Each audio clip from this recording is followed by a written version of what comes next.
Daí, beleza? Eu sou o Velberan e estou aqui para trazer para vocês as minhas impressões de As Crônicas de Nárnia, o livro, não os filmes. Vale a pena ler a obra máxima de C.S. Lewis? Se você é fã de livros de fantasia, já te adianto que sim, vale muito a pena ler As Crônicas de Nárnia. Junto com O Senhor dos Anéis, esse daqui foi o responsável por reestruturar o gênero de fantasia para os tempos modernos. A maior parte das obras de fantasia anterior se passavam no planeta Terra mesmo, só que adicionando elementos de fantasia ou quando descrevia algum mundo paralelo onde as crianças viajavam, alguma coisa assim, ele não era tão elaborado. As histórias se focavam mais nos personagens do que no cenário em si. E isso daí mudou pra caramba com O Senhor dos Anéis e também com Nárnia. Então tivemos vários mundos de fantasia super bem criados que parecem até coisas que existem de verdade. O Senhor dos Anéis eu li quando era moleque ainda, antes de sair os filmes, mas Nárnia eu não conhecia muito bem qual que era a pegada dessa história. Só fui saber mais quando saiu o primeiro filme, que era A Feiticeira, o Guarda-Roupa e o Leão. Na verdade é o Leão, a Feiticeira e o Guarda-Roupa, é alguma coisa assim. Eu assisti o filme, não me interessou tanto assim, e é aí que eu não peguei o livro mesmo. Só que passou o tempo esse ano aí, eu vi algumas recomendações interessantes sobre o livro, pensei, pô, vou dar uma chance aí, né? Mas caramba, cara, 730 páginas assim, será que vale a pena começar? Não vou largar isso daqui, não? Pra começo de conversa, esse livro aqui tá escrito, né, volume único. Por quê? Porque ele reúne os 7 livros que saíram sobre as Crônicas de Nárnia. Ou seja, nesse volumão aqui você encontra 7 livros, cada um com uma história diferente que se passa em épocas diferentes de Nárnia e também com personagens diferentes. Então não é uma leitura nada cansativa, porque você termina uma história aqui bem amarradinha, depois já vai começar outra numa pegada diferente, e a escrita do C.S. Lewis também é bem gostosa de ler, porque ele tem um estilo que parece que está conversando com o leitor. Os 7 livros foram escritos de 1950 até 1956. O Leão, a Feiticeira e o Guarda-Roupa realmente foi o primeiro livro das Crônicas de Nárnia que o C.S. Lewis escreveu, mas ele não é o primeiro na ordem cronológica, e sim O Sobrinho do Mago, que é de 1954, e é com ele que este livro aqui abre. Aqui, ó, O Sobrinho do Mago. Legal que esse livro aqui, esse volume que eu tenho, ele tem ilustrações originais das capas que saíram lá antigamente. Todos os capítulos também tem uma ilustraçãozinha, tipo essa aqui, né? Acho show de bola. Mas eu vi que agora, recentemente, saiu uma edição ilustrada, né, do Crônicas de Nárnia. Esse eu não tenho, eu vou falar desse daqui mesmo. E nessa história aqui, o Sobrinho do Mago, o que que rola? Ele se passa com 2 personagens, o Diggory e a Polly, que são amigos, que acabam sendo induzidos pelo tio do Diggory a ir para outro mundo saber o que que tinha lá. Eles vão para Nárnia? Não, eles não vão pra Nárnia, eles chegam num bosque cheio de lagos e eles pulam num lago e caem num mundo completamente diferente, que vão acontecer várias coisas por causa dessa viagem que eles fazem nesse outro mundo, e depois isso daí vai ter relações com o que acontece depois em Nárnia. O que que é? Não vou contar para não dar spoilers, mas posso adiantar que é a origem de um personagem bem importante que vai aparecer depois na história. E o que é mais legal aqui desse livro é que ele também mostra a gênese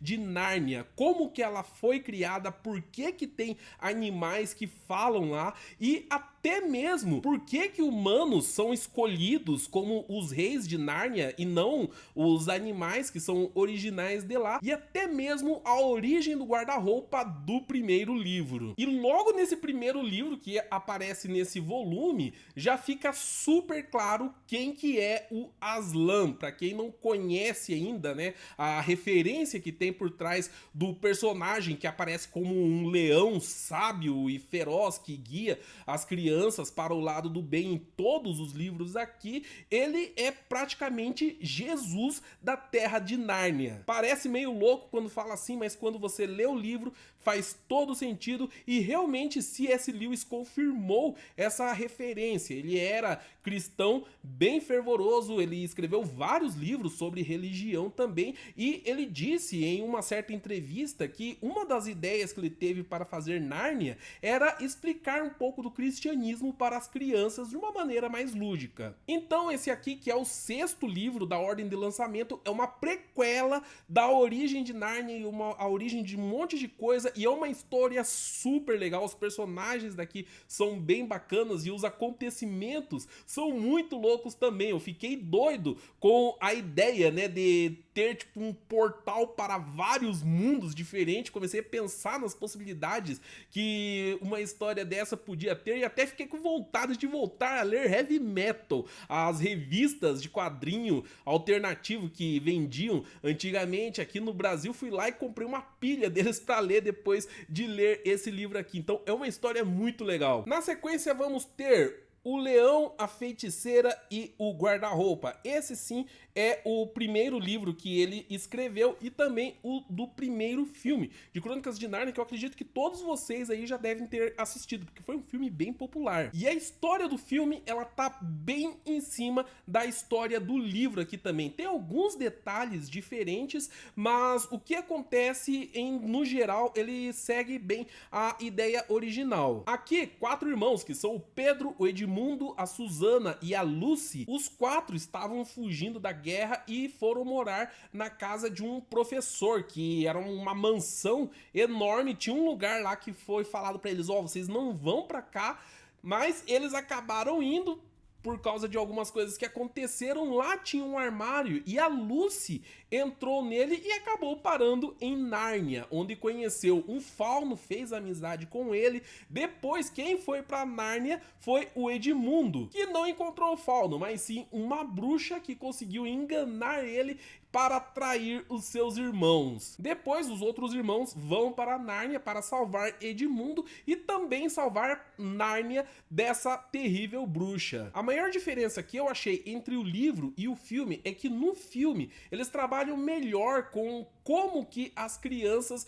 reagiram ao mundo de Nárnia, porque no livro foi mais ou menos assim. Chegou o Aslan, falou, ó, vocês vão ser rei da bagaça toda aí, tua espada vai matar o lobo. E o Pedro catou, ah, tá bom, matou o lobo assim de boa. No filme a gente vê que eles tiveram bastante dúvida, entraram em conflito sobre tudo o que tava acontecendo, né? Porque, pô, que negócio é esse que eu vou ser rei e vou liderar o exército contra a bruxa? Eu sou criança, caramba! Então nessa parte eu achei que o filme ficou até um pouco mais bem elaborado do que o filme. Só que o filme também ficou um pouco sinistro demais e no livro ele não passa tanta sinistreza assim. Em seguida, aqui no livro vamos ter O Cavalo e Seu Menino, que é, na ordem de lançamento, o 5º livro da série e que é o único deles que se passa totalmente em Nárnia. Ele não conta a história de uma criança que viajou de outro mundo para chegar em Nárnia, e sim de um próprio habitante daquele planeta. Não exatamente de Nárnia, mas sim de um outro país chamado Calormânia, que é claramente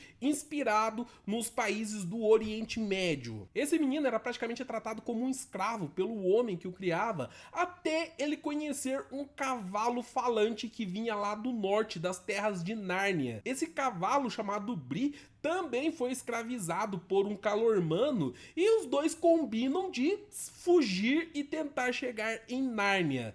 Essa história serve para explicar um pouco os outros países além de Nárnia, que Nárnia não é o nome do planeta que se passa a história, e sim de um país. Além de Nárnia tem essa Calormânia e a Arquelândia, que fica entre as duas, e mais algumas terras distantes que vão aparecer em outro livro. O interessante é que essa história se passa durante o reinado do dos 4 irmãos, do Pedro, da Lúcia, do Edmundo e da Susana, não exatamente nessa mesma ordem. E a gente vê eles aqui nessa história já adultos e reinando mesmo. Tem algumas tramas bem bacanas com eles.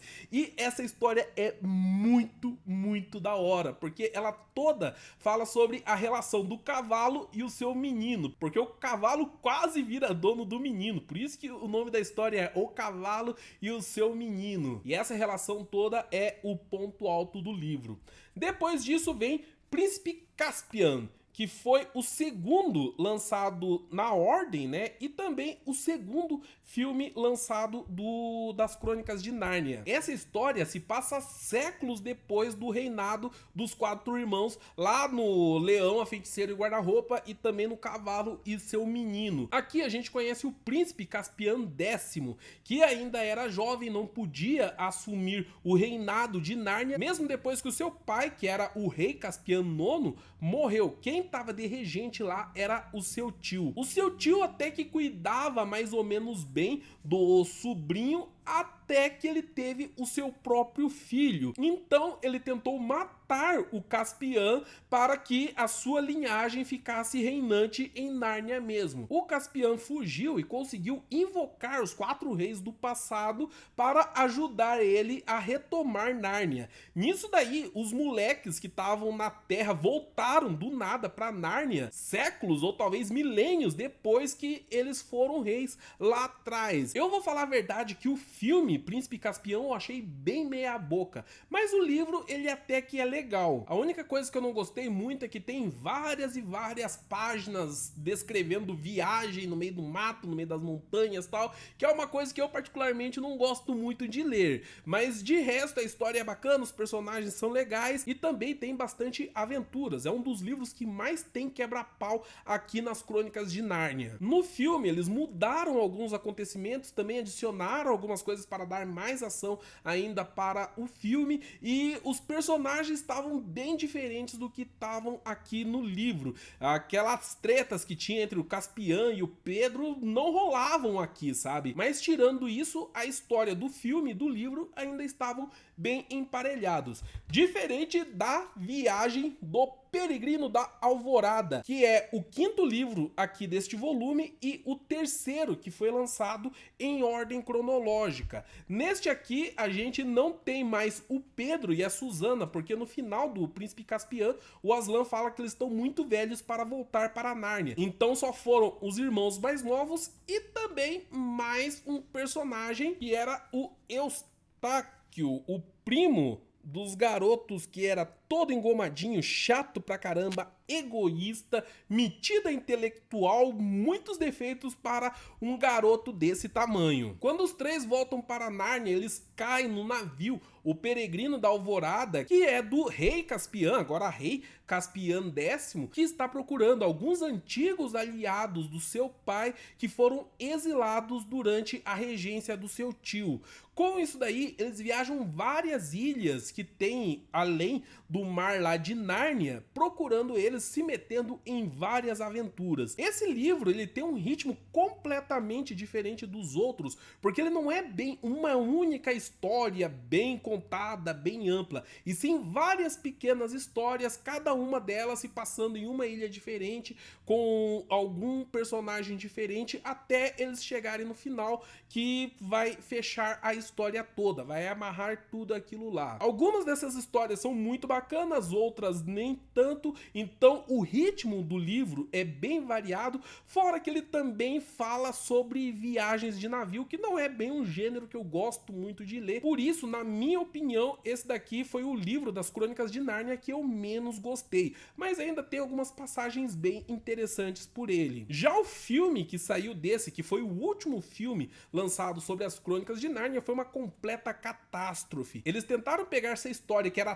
toda dividida e fazer em uma única história. Eles esticaram demais o que não devia e eliminaram outras coisas, inventaram um inimigo, Fumaça Verde, que não tinha nada a ver com a história. Foi uma belíssima de uma bagunça e o filme saiu bem zoado mesmo, tanto que acabou de vez aí com as Crônicas de Nárnia no cinema, e até onde eu sei eles cancelaram a sequência que ia ter para esse filme. Mas outras notícias que eu li diz que a Netflix está trabalhando numa série sobre as Crônicas de Nárnia, que daí sim eles vão contar a história da maneira certa, dessa vez em formato de seriado, que eles vão ter mais tempo de tela aí para trabalhar e contar as histórias direito. Vamos torcer para que saia, viu? Porque se eles fizerem as Crônicas de Nárnia na ordem cronológica até o final, se seguir legal a ideia do livro, pô, vai ficar muito massa essa série. O quarto livro em ordem cronológica e o sexto, penúltimo livro aqui do volume é A Cadeira de Prata,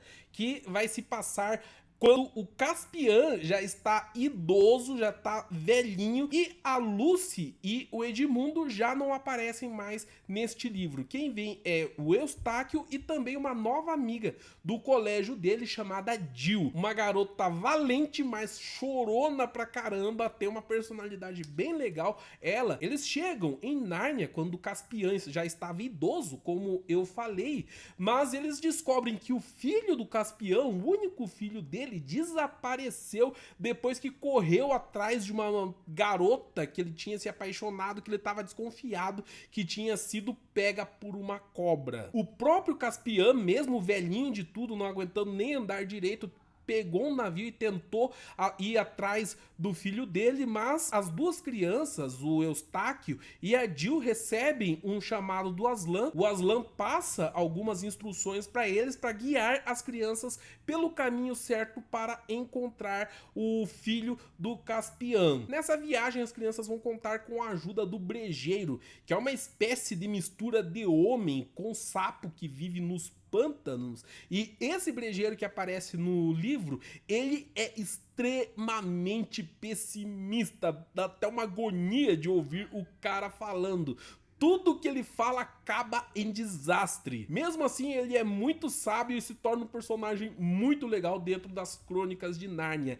E essa daqui também, com certeza, é a história mais sinistra que tem no livro. É uma história super tensa e super bem escrita também, o que mostrou o amadurecimento do C.S. Lewis na escrita durante o tempo. Que lendo todas as crônicas de uma vez, você vai reparar que nas primeiras histórias contadas e escritas lá, ele tava legal, claro, tava muito bem escrita, mas conforme foi passando os livros, as histórias foram ficando mais elaboradas, mais bem escritas e mais interessantes também. Por isso que, na minha opinião, os primeiros livros da Crônica de Nárnia são os menos interessantes, e conforme vai evoluindo, eles vão ficando muito melhores. E coincidentemente foram justo esses últimos livros que não chegaram no cinema, que era a parte boa de Nárnia. Aí a gente tem a última batalha, que, cara, esse aqui, se os outros não são, esse aqui é um baita de um livraço. Esse aqui também se passa vários séculos depois, talvez até milênios depois da história da Cadeira de Prata. Outro rei já está lá em Nárnia, que é o rei Tirian, e dá um BO nervoso em Nárnia quando um macaco falante e um burro encontram um leão morto. Eles resolvem arrancar a pele daquele leão e vestir no burro. E mesmo o burro estando com o leão tudo torto, né, com a pele do leão tudo torta em cima dele, o macaco, que era muito ardiloso, consegue convencer vários habitantes de Nárnia que aquele burro com pele de leão é o Aslan de verdade, que fazia séculos que não aparecia em Nárnia. Eu acredito que a referência que o C.S. Lewis quis fazer com este falso Aslan era mais ou menos a história do bezerro de ouro, né, o falso deus que aparece na Bíblia. Só que, de certa forma, essa história ela pode ser usada ludicamente em várias outras coisas,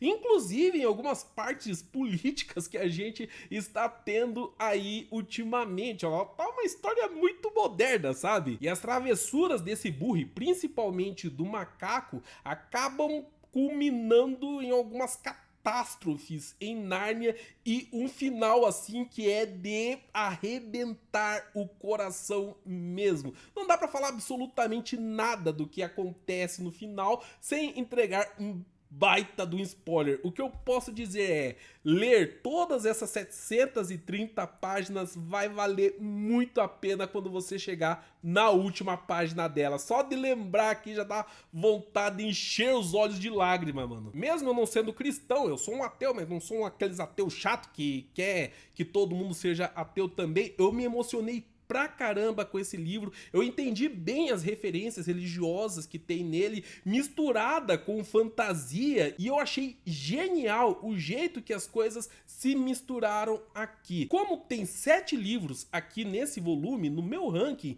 eu coloco aqui em último lugar A Viagem do Peregrino da Alvorada, em 6º lugar, O Príncipe Caspian, em 5º lugar, O Leão, a Feiticeira e o Guarda-Roupa. Em 4º lugar, A Cadeira de Prata. Em 3º lugar, O Mago e o seu sobrinho. Em 2º lugar, O Menino e o seu Cavalo. E em 1º lugar, A Última Batalha, que é um baita de um livraço. E eu vou ficar agora na guarda dos comentários de vocês, falando se vocês já leram As Crônicas de Nárnia, o que você achou do livro, quais foram os seus livros favoritos, ou se você só assistiu o filme e ficou empolgado com a notícia lá que a Netflix vai fazer série, comente pra gente o que você tá achando, beleza? E se vocês gostaram desse vídeo, eu posso fazer mais um vídeo sobre Nárnia, dessa vez comentando melhor das histórias, porque dessa vez eu passei super por cima, que era pra não dar nada de spoiler pra vocês. Afinal de contas, isso daqui é um vídeo de indicação, não dá pra ficar dando spoiler aqui, né? Mas se vocês quiserem um vídeo com spoiler, eu posso fazer depois aí, comentando um pouco mais sobre as coisas que rolam na história. Então deixa aquele comentário para nós, clique no gostei, compartilhe o vídeo com os seus amigos, e se essa é a primeira vez que você está por aqui, inscreva-se para acompanhar os lançamentos. Eu vou ficando por aqui, nos vemos no próximo vídeo, falou!